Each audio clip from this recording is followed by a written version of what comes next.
RTC budget ప్రతిపాదనలు దాదాపు 10,000 కోట్లు.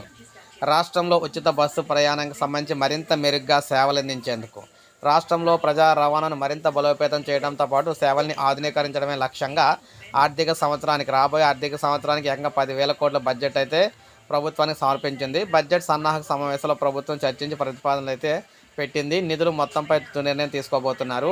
ఇప్పుడు మనం చూసుకుంటే గత బడ్జెట్‌లో దాదాపు 7,200 కోట్లు కేటాయించారు. ఇప్పుడు 10,000 కోట్లకైతే పెంచారనమాట. ఎందుకు పెంచారంటే మహాలక్ష్మి పథకం, ఉచిత బస్సులో మహిళల ఉచిత ప్రయాణానికి అవుతున్న ఖర్చులు, విద్యార్థులు, ఇతర వర్గాలకు అందిస్తున్న బస్ పాస్ రాయితీలకు సంబంధించి కూడా, అదేవిధంగా కొత్త బస్సులు, ఉచిత బస్సు ప్రయాణంలో భాగంగా కొత్త బస్సులు అయితే కావాల్సి వచ్చిందనమాట. ఈ కొత్త బస్సులకు సంబంధించి కూడా మనకి డబ్బులైతే అవసరం కాబట్టి దానికి సంబంధించి అయితే అడిగారనమాట. దాంతోపాటు బస్ స్టాండ్‌ల్లోని సౌకర్యాలు కల్పించడానికి కోసం కూడా డబ్బులైతే అడుగుతున్నారు.